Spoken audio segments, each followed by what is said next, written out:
Hi, everyone, and welcome to the Asher Marketing Podcast. I'm Anthony Giuliano, and my guest tonight is Lori Gagen.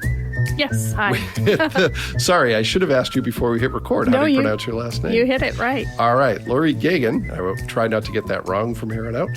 Lori, thanks for joining us tonight. It is the nicest day so far of 2021, and here you are trapped inside with us. So thanks for giving us your time. That's okay. I'm happy to be here. All right. Well, thanks for being here. You have a very interesting and varied career path. So I want to jump right into it, talking a little bit about your background. You have studied things like computer technology. You've worked at places like Black Pine Animal Sanctuary, and you now work in economic development. So if you don't mind, tell us a little bit about where you started, all the things you've done, and how you've landed where you are today. It's a long and winding road, it sounds like. It is a long and winding road. I was a co-salutatorian in my high school graduating class, and my strengths tended to be in mathematics and English and science. So that sort of gives you a little bit of where do you want to go. Yeah. I still don't know where I really want to be, just so that's clear. Yeah. But computer technology is where I started my post-high school studies. All right. And why computer technology? Why did you choose that of all the things it sounds like you could have chosen? You know what? It's really a good fit for my personality. Okay. I would actually tell you I probably would be a computer programmer today, except that timing was absolutely horrific for me. Okay. If you can imagine, I was living in Albion, in the heart of Noble County. Yep. This was before Lima Road became a dual-lane highway north. Okay. So I went to IPFW. Yep. And it took me over an hour to get to the campus. Okay. All right.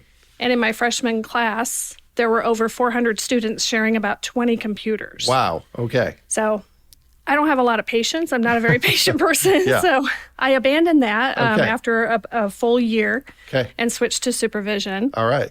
And then my first real job, I'm going to attribute my lack of continuing education. That sounds really negative, and I don't mean it to be. But I worked for Group Dekko, who is the patriarch behind the Dekko Foundation. Yeah. And he was such a strong believer in letting people learn under his guidance, really. Sure. So I had a huge amount of opportunity under the Dekko group. For 12 or 14 years I worked there. Okay. And I got to work in a variety of different capacities. All right. Well, certainly on this podcast, even in the short time we've been doing it, there's just about every entree into marketing you can imagine. There are folks who, never went to school beyond high school. We've talked to attorneys. We've talked to people with master's degrees. It's kind of all over the place. And that really speaks to the different opportunities that exist. But going back to Dekko for a second, for those who don't know, can you tell a little bit about what that organization does and what it was like when you worked there?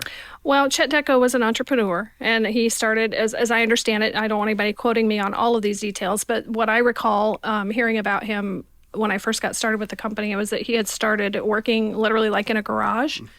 And it's a little bit like the Sweetwater story, locally homegrown entrepreneur. And by the time I joined the company, they had built a new manufacturing facility in a villa. Okay. And that became the Hoosier Wire Group, which became International Wire. And long story short, the whole business really has since sold and moved on. There's a few companies left. But when Chet passed away, he founded the Dekko Foundation. And that today is still similarly focused on giving youth the all of the support, not just educational, but all of the whole being support they need to become independent and sustainable as adults. So it's not just a focus on education, it's a focus on everything else that goes with that. Sure. So what are some of the things you learned while you were doing that work? I think, I always had a love of sort of business management. My father worked in inventory control for Essex Company, and as a kid, I would go to work with him on Saturday and see him crunching numbers and working on spreadsheets. So I always had kind of a love for that side of things. And I would say what I learned at working in the Dekko companies is just the diversity involved, even in a manufacturing facility, all the different jobs it takes to run a manufacturing facility. It's not just being out on the floor making widgets. It's everything else. Sure. So I was exposed to a lot more of the computer technology. Yep. His son, Tad Dekko, actually gave me my first job setting up databases and working in the computer technology side of things. Okay. And he was a marketing guru. Okay. So Tad had a lot of influence on me. And I remember specifically we were marketing dry deck floor decking to firehouses all over the country. Okay. And that was a project I got to work on. So Yeah. I started being exposed to really serious marketing. Sure. On a, if not internet or national, it might have been an international basis. I don't remember. Sure. So you learned a lot of different skills in that position. Absolutely. So where do you go after that? Because I've looked at your background on, at least if LinkedIn is correct about where you've been, and it takes some twists and turns even after that. It does. Well, the way that I really got into marketing was through journalism. Okay. My husband, Dan, and his family lived in the Chicagoland area, and his father, Bob Gagen, who a lot of people will probably recognize the name, Bob actually worked for Carling Brewing Okay. in marketing and advertising in Chicago. His dream job was always to own and publish a newspaper. And lo and behold, he ended up buying a newspaper in Albion, Indiana, Okay. back in the mid to late 70s. Yeah. So once I was kind of an adult and in the work world, there was an opportunity to work for this family-owned business. And I brought computers to the table. We automated things. We got away from the old Selectric ball typewriter and started using a computer to put the newspaper together. Well, what comes along with a very, very small staff is you wear all the hats. Yeah, sure. Well, before I knew it, I was out selling advertising. Okay. And before I knew it, I was creating ads. Okay. I was doing layout. All right. So that was really where I started getting a real serious entry into marketing. And is this at a point when layout is similar to what it is today, or is it a very different type of process? Yeah. It was very different. Yeah. Yeah, very, very different. Yeah. I was just laughing. We just moved, and we still have print trays and things that came from the old newspaper. And I said, I kind of miss the old border tape. Yeah. That was fun. I still am really good with an X-Acto knife. Yeah. Yeah. Well, there was one of my coworkers, Larry Wardlaw, who's been at Asher for a long time. He was on the podcast recently, and he was talking about the fact that, layout as it was then was kind of more like the Gutenberg press than it is like where we are today. So we've come a long way in a short period of time. Yes. So you're in the newspaper business. Then where do you go next, and how does that transition work? Well, one of the things I did shortly after the newspaper business was, for a very short time, I was a publisher and editor for a Travel Host magazine. Okay. There was not a Travel Host magazine in Fort Wayne at the time, so I really wasn't willing to invest the amount of money it was required to sustain it. I just didn't really have that seed money, and so that didn't go very long or very far. But it was really fun. I think I published probably 3 full magazines. Okay. Out of my home. All right. And did you actually get to travel as part of that work, or not so much? Well, regionally. Okay. But initially, I had to travel to Dallas, Texas to actually kind of pick up the franchise, so to speak. Mm-hmm. Sure. Yeah. Okay. Yeah. All right. So where do we go from there? There were a few odd jobs in between. I worked for the Association of Realtors. I was a marketing communications type coordinator there for almost a year. Okay. That really, I think, could have been my dream job. I was very excited to be a part of that team. Really good people. But this whole time, I had been a volunteer at Black Pine Animal Sanctuary. Okay. So I had been volunteering at Black Pine for about 11 years. Mm-hmm. Some pretty significant time because it was in my hometown. It's family, friends. Mm-hmm. And I decided they had an opportunity to really look towards relocating and becoming more sustainable. And so I wrote a grant and created a position and took it. Okay. All right. That's not so bad. Yeah. I took a development director position there. So tell us a little bit about that facility, because that's a place I've heard about but have never been. And my son went through an entire childhood where I said, this is a place I should take him, and never did. And now he's 21. So well, he should still go. Okay. All right. Well, and so should I, apparently. But tell me a little bit about it.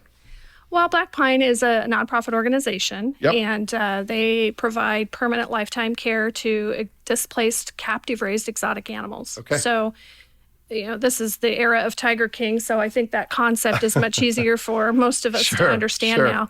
But literally, Black Pine has been in the center of that ridiculous world Sure. for 20 years. Okay. But the other end of those stories is where Black Pine and other sanctuaries like that come in. They actually provide lifetime care to animals that should have never, ever been where they were. Sure. And I did not know that facet of the story. I just thought it was another zoo, if you will. No, not a zoo. They don't do any breeding, buying, selling, trading. They don't travel with animals and exhibit them any longer. Many, many years ago, they did. But, there are opportunities for these private collections to do the right thing or be in Tiger King. Yeah. So fortunately, they took the path less traveled. Yeah, you would think that's an easy choice, but maybe not so much. Yeah. So you've at this point, you've had multiple jobs that could have been a dream job, which is it sounds like it's a really good thing, but also some difficult choices. How long, you're at Black Pine for some time, correct? You were there for a while? I was there for almost 13 years, I think, as a member of the staff, over 20 years total. Sure, wow. Yeah. Okay, so what comes next, and why do you make that move if you're at a place that obviously, you had your heart into? Yeah. Well, as you can imagine, the amount of risk management involved in an exotic animal facility full of apex predators is pretty intense. Yeah. We operated with a lot of volunteers. So, to say I ever got a full night's rest is probably not true. Wow. So after a very long period of that, getting older, thinking about, am I ever going to be able to retire? Yeah. Working for a nonprofit maybe isn't the most Sure. solvent way to go, right? Sure. Willing to do it, but I just reached a point where for about 2 years, I was really kind of looking for what's that next thing going to be. Okay. And economic development wasn't necessarily on my radar. Yeah. But I knew Rick Shirk, our former director. I knew his staff that had worked there. And it was literally 50 steps from my door. Oh, wow. Where I was living. Okay. So I applied. All right. And it was looking for a marketing person. Yeah. And I thought, well, hey, I got the marketing skills. I've Sure. learned a lot. I know the community. I've lived here my whole life. Yeah. So it has really been a very, very good fit. Okay. And small world, I actually knew Rick through electric utility stuff because my first job in Indiana was with an REMC and Rick was at an as REMC. Was his, yes. So I recognized that name and actually worked with him a little bit when he was in the position you're in now. So let's talk about present day. Tell us a little bit about your organization and what your role is and what benefit your organization provides to the community. Sure. Well, my role there now is operations director. I was initially hired as a marketing director. And Gary Gatman, who a lot of people in this community are going to know as well, is our executive director. Gary's been there a little over a year. And our team is responsible. We're wearing all the hats for ensuring a thriving economy in Noble County, Indiana. So we work with the regional partnership here in Fort Wayne and our other 10 counties, the 11-county region. I should have prepared my elevator speech for this question because I do think it's really hard. If you're not in economic development, explaining what it is seems very like it's not palatable or it's not material. Yeah. And it's really not. But we act as connectors. We act as a resource library of knowledge and information and contacts. And when there's opportunity really anywhere in the economy, whether it's small business or industrial growth or in the workforce for training and educating the workers we need. We get involved in all those things. We're involved in trying to bring more housing to Noble County. We are involved in expanding broadband. We're involved in doing sewer upgrades right now. Sure. So it can run the gamut of about probably 20 or 30 different topics. Sure. And our role is to facilitate, champion, advocate, connect, hold meetings, find information. Sure. All of those things. So a big facet of it, I would imagine, and some of this I'm stealing from the conversation we had on this podcast with Kate Varag, who recommended you for the podcast. Thank you, Kate. used to work here at Asher. Hi, Kate. Thanks for the recommendation. So my understanding is one of the things your organization does is working to retain the business investment and employment you already have and then generate new business investment and new jobs in the community. Yes. Is that correct? That is correct. Yep. So one of the things that I'm interested in, one of the many things, and Kate and I talked about this a little bit as well, but I'd like to hear your perspective on the 11-county region, knowing that it's somewhat competitive but also somewhat collaborative. How do you strike that balance? Well, I'm really new to the table, so I don't know historically, how that's been answered, but from my perspective, we're far enough down the road of collaboration that I feel like it's very second nature now. I see more, I see a little bit more tendency to be competitive within the communities just in Noble County than I really see between the counties in the region. Okay. So, all right. I feel like we have a little more work to do. I see a lot of enthusiasm for it, don't get me wrong, Sure. but maybe habits and the way we talk about things haven't changed as quickly. Sure. So there's huge opportunity. I think all of the leads of these economic development organizations take it very seriously not to poach and not to,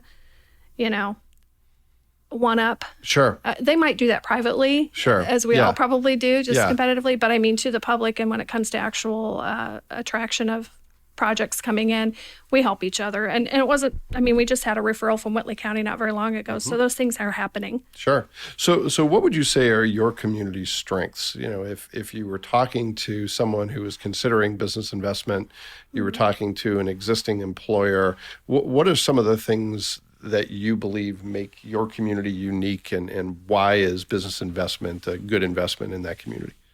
That's a great question. I think there's several things. Like all of us in the region, our location. So Noble County's communities are easily accessible to about 20 of the nation's longest highways. So even in the region, we've got good accessibility between I-69 and I-80/90 and highways 30 and 6 and so forth.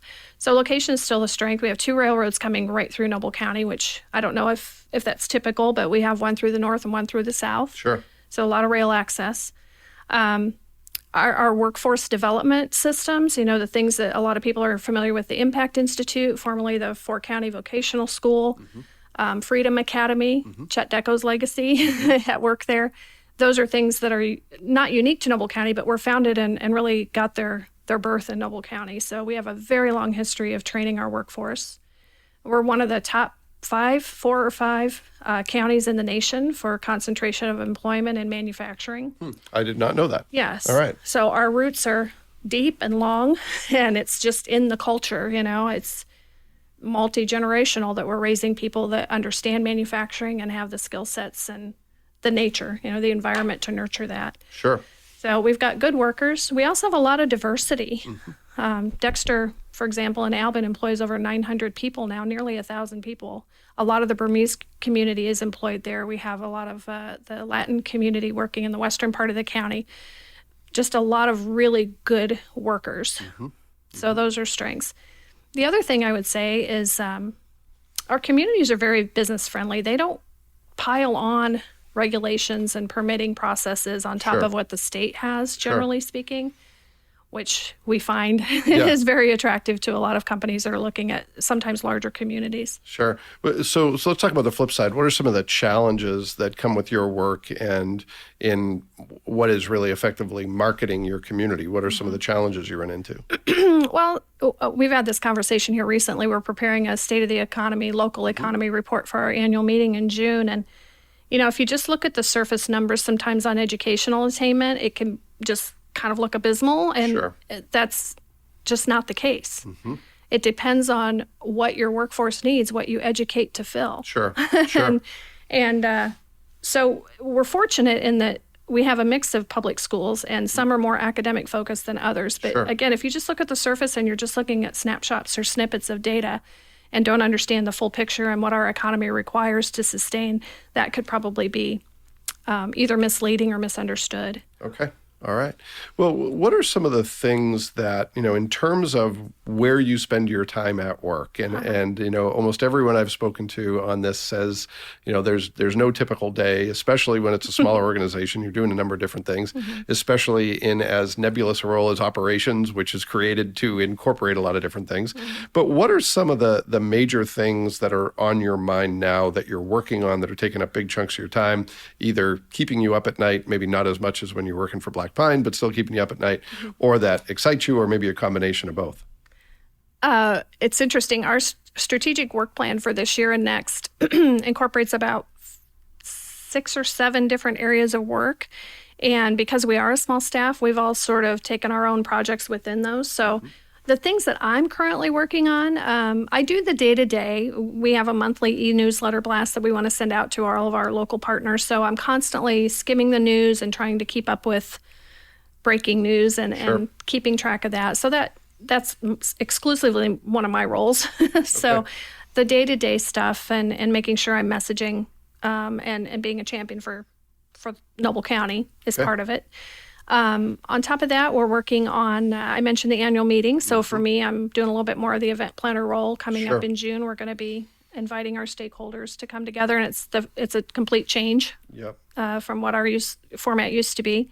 And is that a result of the pandemic? Is that a result of other factors? Not so much pandemic related. We used to meet in, I think, January in the middle of winter, and we all remembered setting up. We did not have one last year, but we did have one last year. Anyway, we all remembered not very fondly Yeah. organizing something in a blizzard with freezing winds. Sure, So sure. we said, why are we doing this? Yeah, yeah. And it was just tradition. There Sure. wasn't a real hard, fast reason. So that was part of it. Yeah, a lot of times we do things because we've always done them that way, Exactly. and we don't remember that we have alternatives. So, Yeah. So I Yeah. think we just were like, let's do it different. Yeah. We're different people, and it's a different group. So Sure. Well, and if changed ever direction. there was a year to try something different, Yes. this is the year, because all the expectations went out the window in the last 13 months. So, yes. yeah. I do think pandemic, maybe thinking even prior to the pandemic, we were thinking, when I say we, Gary, Tara, and I, the three of us were thinking a lot about our small business community. And I think that had been on my mind because I was part of that small business community for such a long time. Sure. And never really felt like we had a place in economic development's agenda. And I think it's fair to say that's changed globally in economic development, at least nationally, that's changed in economic development. And it was changing before the pandemic. Now it's even more magnified. Sure. So moving our event to a small business and incorporating, them as vendors to the event and making it more of a celebration Sure. than just you have to have an annual meeting Yeah. Yeah. was part of our goal too. Okay. All right.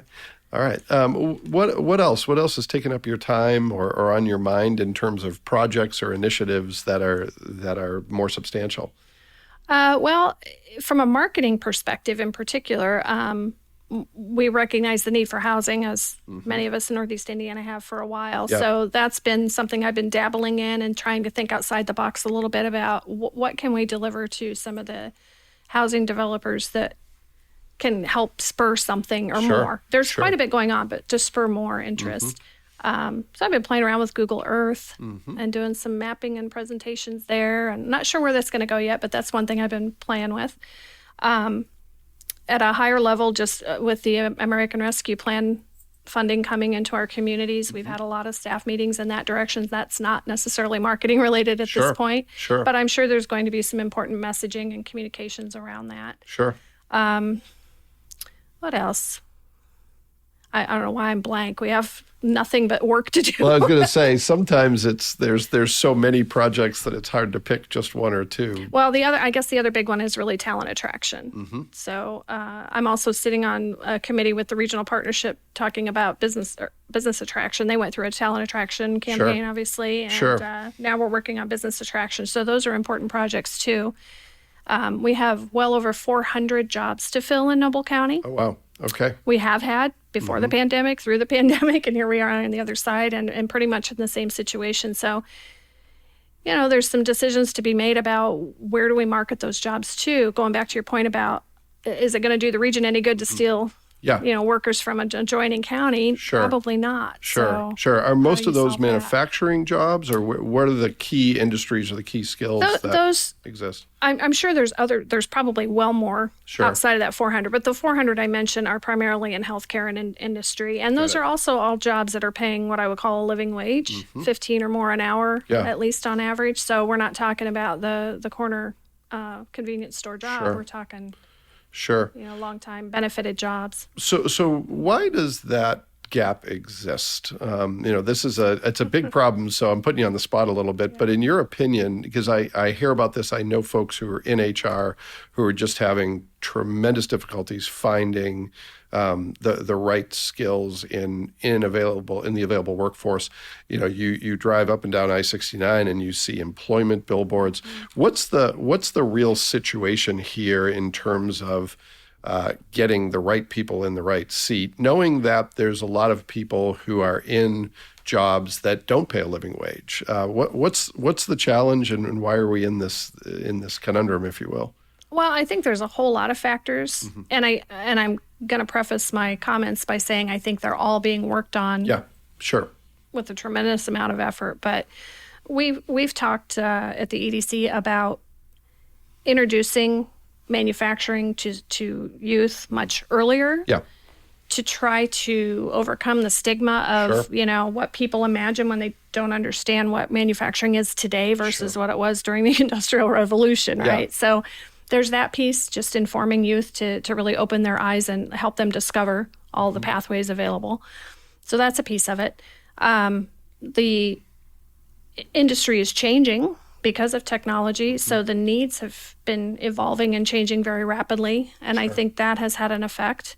So in order to have the proper skills among your workforce, you need the educators to be on board with providing, the education and training, and they're all working tirelessly on that. But I think it all lags, it takes a while to kind of get where you envision you want to be, and we're headed there. But I think all those factors play into it. Yeah. So good opportunities for someone who's willing to make the right types of investments in themselves. Yes. There's ample opportunities to earn more, to do something different, and to have a sustainable job, because these are the jobs of the future, it sounds like. Yes. And the technology is such a huge piece of it. Our annual meeting in June is going to be all about Industry 4.0, which is, all of the AI and VR and not just robotics, but cloud-based technology and having the Internet of Things all communicating across the floor. Those are all technologies that we already have in Noble County.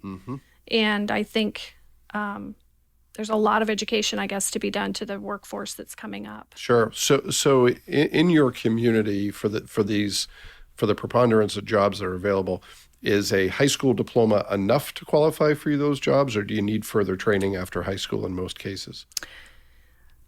There's jobs for everybody. Sure. So I guess that's really the job that we have as far as marketing and communicating and working with our partners, is to help people envision all of those different pathways, because there really are job opportunities at the end of every single one of those. I don't think the college pathway right now, it looks like, has. Well, that's not true either, though, because you need the supporting roles that are not direct manufacturing roles. So it's all there. Sure. Every bit of it. Sure. Well, we're going to go now to the speed round of the show, where I ask you a few questions, some of which are similar to what we've talked about. But now that you've had a chance to warm up a little bit, it's sort of your best advice, if you will. So I'll start with career path. You've had a very interesting, complex, and multifaceted career. What's your best piece of career advice when it comes to, what you would say to someone if they said, how do I be successful in a career, or I'm trying to figure my career path out, or, I want to get off to a good start? What do you think is the most important thing from a career perspective?